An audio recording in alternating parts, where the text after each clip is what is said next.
Hello everyone. In this video I'll go through the initial setup of Clip Studio and how to import and use our brushes. First of all, you need to download the Clip Studio Paint. You can get a free 30-day trial by following the link in the description or just type in Clip Studio Paint into Google. After downloading the trial, don't close this website just yet. Scroll down and make sure you follow these steps to get all the features in your trial version. You'll have to make a new free account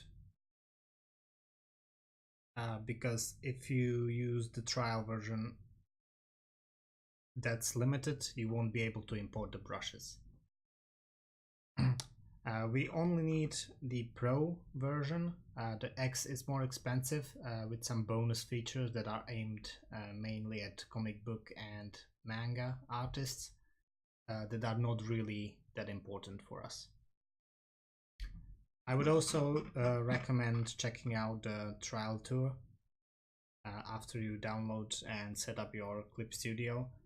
It will kind of help you get to know the program and just to get you a little bit more familiar with it. Now that you have a Clip Studio up and running, you'll be greeted by something like this. First we want to turn off the autosave function because it can get really annoying and disrupt the workflow, or at least reduce the frequency. So you want to navigate to File, Preferences, File again on this left side, and either disable this canvas recovery or put it at least an hour, but I would recommend to just disabling it altogether. And just remember to save once in a while when you are working on something. Alright, and now we have that sorted, we can make a new file. So go to File, New. Make sure your units are in inches. So click on Unit and set to in. Let's say, for example, 16 by 16. Resolution at 200. This is really important. Always make sure that your new files are in inches and at 200 resolution if you want to use our brushes. That's how they are pre-made, and this way you'll have the scale correctly set up. Just click OK. After you make your new file, you can always check your dimensions and resolution up here. So this is 16 by 16 inches at 200 dpi, and this is the zoom level, so don't worry about that too much. One more thing that's really important is to have a grid set up correctly, as we are going to be using it frequently. So for that reason, I also recommend assigning a shortcut key for show and hide grid. So you can go to File, Shortcut Settings, navigate to View, scroll down and find Grid right here. I have it set up to Ctrl+H. That's just my preference. You are free to choose whatever you like. So just click on this and add shortcut. Now that we have set up this, just click OK. And after that, we want to check the grid itself. So we want to go to View, Grid Settings, and make sure the gap is set to 1 inch and number of divisions 2 to 4. It's really up to you, up to your preference. I usually work with 4, and you'll see why in a second. Just click OK. Now we can grab the floor, grass floor texture that's included in this pack and simply dragging it into our layer tab right here. When you see the red bar, that's when you know it will import correctly. So just drag and drop. Nice and easy, it's loaded in. You can check your grid with your new shortcut, so I'll press Ctrl H for mine, and as you can see the grid lines up perfectly with a grid that's embedded in grass floor texture. That's how you can check if your grid is set up correctly. Great, I'll hide it again. That's all the initial setup that we need. Only thing left is to import our brushes and auto actions, and then we can just start making maps. Select the decoration tool or brush tool. It's really up to you, but I prefer the decoration tool just because I think it's better in organization wise. Like I like to have it organized this way. Now that you can grab one of the brushes, let's say bridge, just drag it and drop it into this window. As you can see, it shows up right here.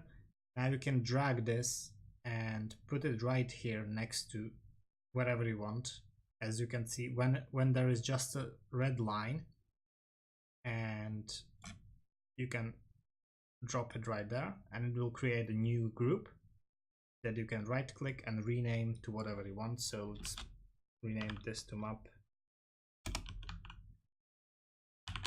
making, for example. And we can grab the rest of the brushes and just drag them in there.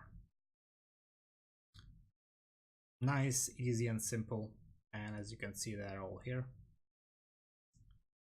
And at this point you can just grab any brush, make a new layer. Always remember to make a new layer each time you are making something new. Make as many layers as you like, but I recommend to make new layer for each element basically. So basically for bridges I would have one, for tree stumps I would have one, for bushes I would have one, and so on. So now if you want, you can start just messing around with the brushes, test them out. Some of them are color, you can change the color, like for a bush brush for example. This one is color sensitive, so as you can see now it's black and white. If I change the secondary color to, let's say, red, and change back to the foreground color, as you can see now I'm making red bushes. Control Z is undo, like in Photoshop and many other programs as well. All these brushes are set up correctly to scale at 200 dpi, so I wouldn't recommend changing the brush size very much, especially on some of them like rock fences and stuff. If you like, you can, of course, it's up to you, but I try to draw them in scale with our assets, except for brushes like small stone brush that are spraying effects, because brush size in this case only affects where are you spraying, not actual size of the assets in the brush. That's handled by particle size, so I wouldn't change that. Alright, so you can test all the brushes now. As you can see, they all work. You can mess around, try to start drawing something. Before you do though, don't forget to import auto action set as well. So just go back one, and as you can see we have auto action FA set right here. You can find your auto actions right here next to your layer and history tabs. Again, just drag and drop, and this might look a little bit different. I think by default you'll see something like this after importing. And what you want to do is select it here. If it doesn't look like this, make sure you select the new imported one here. I think it's also called default. I'm not sure. And then go to this little arrow and click on button mode. This will change it to one-click buttons, and it's much more convenient. All right, and what these auto actions do is actually some of the brushes, for example, as fences. As you can see, if I draw a fence like this, for example, they seem a little bit flat. So what I can do with these auto actions is I can click on shadow small, for example. What this will do, this will make a new layer that's basically a shadow of this this fence, and I can just put it under the original fence, and now you can see it looks like this fence is basically casting shadow on the ground, and it makes it it just adds a little bit more depth, and it doesn't look as flat anymore. So that's what auto actions do. You can test these buttons if you want. You shouldn't really care about the first button. That's for my personal use, because I have some assets that I need to resize in my library, so that just helps me with that. You should mainly use the shadows from this set. All right, that's all there is to it, really. You can mess around with the brushes and test them out. Let me know if you need help with anything. What you can do, for example, one thing I would like to show you at the end is each brush can be also used with figure tools right here under the gradient. And figure tools are basically your rectangles, continuous curves, polylines, and stuff like that. I really recommend using continuous curve for basically walls and fences and stuff like that. How you can use these brushes with continuous curve, especially this one, by the way, quadratic bezier, I think that's how you say it. First you need to go to your brush that you want to use it with. Click on this wrench, well, two wrenches. Go to brush shape and register to preset. As you can see, I already have it registered, so I don't have to. But this button will be clickable. You can just click it and it will be added to your brush shapes. You can close this. Remember the brush size, so this is 75. Go back to your figure tool, to your continuous curve. I really recommend this one. Make sure your brush size is set up to match the brush that you want to use. So 75 in our case. Just scroll down, and as you can see, there is a brush shape right here, where you can choose any brush that you register to preset. Now I'll just make a new layer, and now I can use fence as a continuous curve. So I'll show up my grid with Control H, and as you can see, if I click here and then click here, for example, it'll make a continuous curve. Now if you want to make straight lines, just do this, and if you press enter, it will just place the line. If you want to do like sharp corners, you want to click once before the corner, once on the corner, and once after the corner. and then you can just go whatever you want. And that's how I would recommend doing it.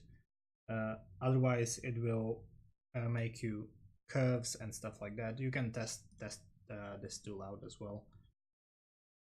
You can basically make any shape you want, follow any line, and then just connect it at the end if you want. And as you can see, the whole fence is seamless. And again, just go to auto actions, click on shadow, and place it under it. And that works with basically any brush in this set. And that's about it. There are some advanced techniques that I'll try to show you in another video, especially working with vectors. That's really interesting. So hope to see you next time, and have fun with this brush set. See ya, guys.